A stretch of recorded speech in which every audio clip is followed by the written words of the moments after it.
Silav dem baş hevalno. Hevala me Behîje Ferîdê Demîr ku di kanala me de dem bi dem bername çêdike. Ji rûdewê re jî dinivîsîne, di derheqê fotoğrafê dawî ê Selahedîn Demirtaş te maqaleyekî nivîsandiye. Min xwend jê kêf kirt, min ji nivîsê hez kir, min xwest ez bi we re jî parve bikim. Ka bi destûra we em tev bi hev re bixwînin û hêvî dikim li gor dilê we be. Ev jî rastiya me ye. Ka kerem kin.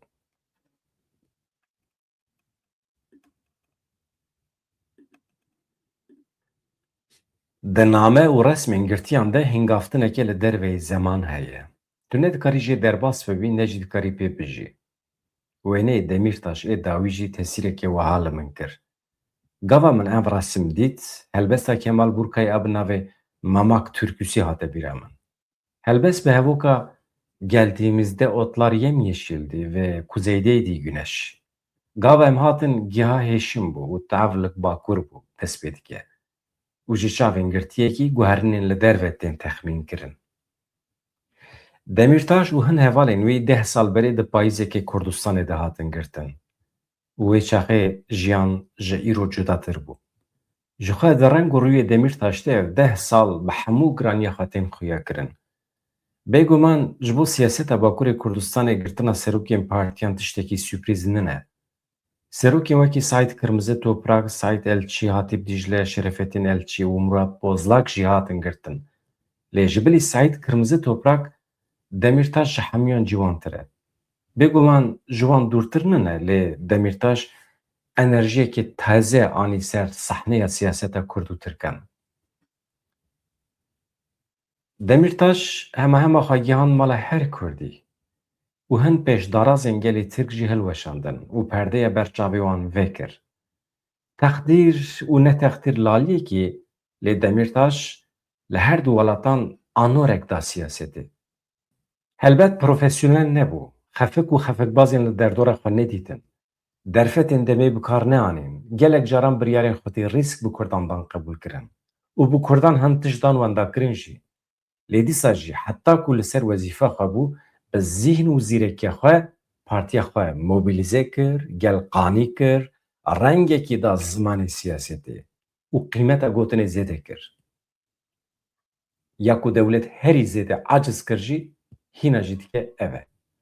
Di dewra wî de hêzgirtina siyaseteke sivîl, rêbazên bêşîddet û daxwaza li gorî dengê hilbijêran piştî gelek salan li kolanan olan da û rola welatiyan wekî hêzeke civakî bû şîrîkparê dewletê. Demîrtaş tenê dengê hilbijêrên xwe zêde nekir. Ji bo qîmeta sandoqê jî Tirk şiyar kirin. Em siyaseta Bakurê Kurdistanê ji salên 1990 vir ve dişopînin. Di navbera Fehmî Eşiklar û Selahedîn Demîrtaş de gelek partî û serokê Kurdan behsa xwe gihandina milletên li Tirkiyê kir. Behsa xebatên li parlamentoyê bi destxistina hin meqam û mewziyan kir. Ev tişt geh bûn taktîk, geh jî bûn stratejî. Lê tu carê vê daxwazê serê xwe nedigirt û pêş ve nediçû.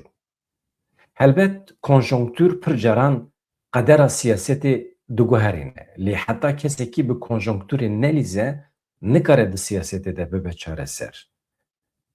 Helbet mirov nikare bi tevahî bibêje ku Selahedîn Demîrtaş akarê konjonktûrê ye. Lê Demîrtaş bi hin aliyên statûkoya hey lîst. Kevirekî piçûk ji dîwarên wê vekişand. Kevirê ku wî kişand, kevirê herî rast bû û siyaseta Bakur çend sal e nanê vê dixwe. Demîrtaş di temenekî ciwan de bayê siyasetê girt pişt xwe û dengê Kurdan di medyayê de li meydanan bi tevlîbûna milyonan ragihand cîhana modern. Lewma hîna jî Kurd bi dengê wî an jî bi fotoyekî wî yê dîlgirtî xemgîn dibin. Di navbera milletê Kurd û Demîrtaş de frekansa rexnê û dostaniyeke hevseng heye. Demîrtaş siyaset hêsanî û cîwantir kir. Ji platformên sar û emrîvakî ji korîdorên bê hesabdayîn derxist û kir geliyeke jiyana rojane. Lewma jî kîtê şîna wî wekî xemlekî dimîne. Li ev xweşmêr û camerê ku siya wî li derve bixe li zîndanê hinekî kal bûye. Elbet hîna ronahiya çavê wî bikene. Ji hezar metroyan mirov şewqa ken û şexsiyeta wî dibîne. Zeman karîzmaya wî li gorî xwe xurttir jî kiriye, lê dîsa jî bê ku sedem hebe 10 sal jiyana wî hatiye girtin. Ne tenê li jiyana wî, li siyaseta Bakur neheqî têkirin. Ev 2 salan behsa pêvajoyekî yan jî müzakereyên sergirtî têkirin. Lê ya ku encamê nade kêmasiya rêberekî sivîl, demokrat yanî rola Demirtaş e. Xuya ye heta ku Demirtaş nebe û azad nebe ev kar serê xwe nagire û gel qanî nabe. Lazim e êdî Demirtaş were berdan. Ji xwe bi milyonan şopînerê wî her roj bi hezaran resim, vîdeo û gotinê wî parve dikin. Ev 10 salan hilbijêrên wî li şûna wî kar dikin, wî ji bîr nakin. Îro Demirtaş derkeve, jêra ne kongre ne jî propaganda lazim e. Ji wî û ji dê hezaran girtiyên Kurd ên siyasî re tenê azadî lazim e. Belê hevando ev nivîsa Behîce Ferîde Demîr di Rûdawê de hatiye parvekirin û me jî xwest hûn jî para xwe jê bigirin. Bi vîya we me Selhedîn Demirtaş jî bi bîranî aniha di zîndanê de ye. Em hîvî dikin di demekî kin de serbest were berdan. Selhedîn Demirtaş Figen Yüksekdağ her du hevserokên HDP bûn. Di dewra xwe de rolek pir mezin lîstin. Aniha di çarçoveya biryarên Dadgeha Mafê Mirovan ya Ewropayê de dewleta Tirkiye mecbûr e Selhedîn Demirtaş û Figen Yüksekdağ serbest berde. Lê dewleta Tirkiyeyê em nas dikin rehîn girtiye. Li gorî qanûnê xwe jî tev nagere, li gorî qanûnên navnetewî jî tev nagere. Ji ber vê yekê Selhedîn Demirtaş aniha rehîn e di destê dewleta Tirkiyê de. Ev pêvajo çawa pêş dikeve em nizanin. Lê şertê yekem di çavê milletê Kurd de dibêjim. Yan jî îşaretê yekem ê pêşketina pêvajoyê serbestiya Selhedîn Demirtaş û hevalê wî ne û serbestiya hemû însanên ku ji ber dew doza Kurdan hatiye girtin.